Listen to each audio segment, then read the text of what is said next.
জামায়াতে ইসলামীর কিছু ভাইয়েরা মিথ্যাচার করতে করতে এমন পর্যায়ে চলে গিয়েছে যে এখন বড় বড় বিচক্ষণ ওলামায়ে কেরামদেরকে নিয়েও ইউটিউব এবং ফেসবুকের মতো বড় একটা প্ল্যাটফর্মে মিথ্যাচার করতে শুরু করেছে। জামায়াতে ইসলামীর সমর্থকের ইউটিউব চ্যানেলের একটা থাম্বনেইল দেখেন, যেখানে মুফতি আরিফ বিন হাবিব হাফিজাহুল্লাহ এবং মুফতি রেজাউল করিম আবরার হাফিজাহুল্লাহ জামায়াতে যোগ দিবেন বলে মিথ্যাচার ছড়িয়ে দেওয়া হয়েছে। এমনকি এই মিথ্যাচারের কারণে মুফতি আরিফ বিন হাবিব হাফিজাহুল্লাহকে ফেসবুকে স্ট্যাটাস দিয়ে জানাতে হয়েছে যে আমি জামায়াতে যোগ দিচ্ছি না। আচ্ছা, স্বাভাবিকভাবে একটা জিনিস চিন্তা করে দেখেন, পৃথিবীতে কোনো দল তো হকের মানদণ্ড না।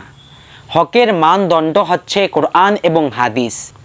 যেই দলটি কোরআন এবং হাদিসের অকাট্য দলিলের আলোকে এবং রাসূল করিম সাল্লাল্লাহু আলাইহি ওয়াসাল্লামের সুন্নাহ অনুযায়ী চলে থাকে, পৃথিবীর কেউ যদি সেই দলে যুক্ত হয় তাহলে সেই তো সফল কাম। কিন্তু বাংলাদেশ জামায়াতে ইসলামী তো হকের মানদণ্ড না।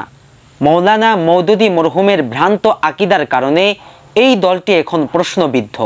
যতদিন পর্যন্ত জামায়াত এই কথার স্বীকারোক্তি না দিবে আমরা রাজনৈতিক কার্যক্রম পরিচালনার ক্ষেত্রে মওদুদী মরহুমের ভ্রান্ত আকিদাকে অনুসরণ করি না, ততদিন পর্যন্ত ওই দলটি গুমরাহের উপরেই নিপতিত থাকবে।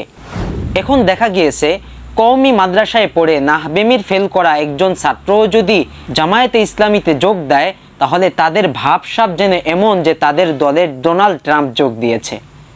আপাত দৃষ্টিতে ধরে নিলাম যারা যোগ দিচ্ছে তারা প্রকৃত অর্থেই যোগ্য, কিন্তু এখানেও প্রশ্ন থেকে যায় যে প্রস্রাব ভর্তি এক বালতিতে যদি এক ফোঁটা দুধ ফালানো হয় তাহলে পাত্রে থাকা সেই প্রস্রাব কি পবিত্র হয়ে যাবে?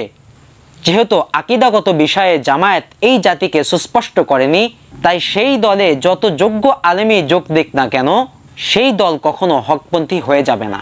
আর অপরদিকে কওমি মাদ্রাসার আদনা পর্যায়ের একজন ছাত্র একজন আলেম পেয়ে জামায়াত যেভাবে খুশি হয়ে যাচ্ছে তাতে এটাই বোঝায় যে জামায়াত হকের বিবেচনায় দেউলিয়ার মধ্যে পড়ে গিয়েছে। না হয় ওই দিন দেখলাম যে জামায়াতে ইসলামীর মধ্যে যারা মুরব্বী টাইপের রয়েছেন অর্থাৎ সিনিয়র, তারা কওমি মাদ্রাসা থেকে যোগ দেওয়া ছোট্ট 15 থেকে 16 বছরের একটা ছেলে হবে, তার কথাবার্তা চাতক পাখির ন্যায় তাকিয়ে তাকিয়ে শুনছে। মনে হয় যেন তাদের দলে সদ্য ডোনাল্ড ট্রাম্প যোগ দিয়েছে।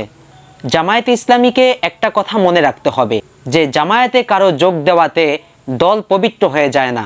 দলকে পবিত্র এবং হকপন্থী বানাতে হলে রাসূলের সুন্নাহ, সাহাবায়ে কেরামের অনুসৃত মত এবং পথ অনুযায়ী চলতে হবে।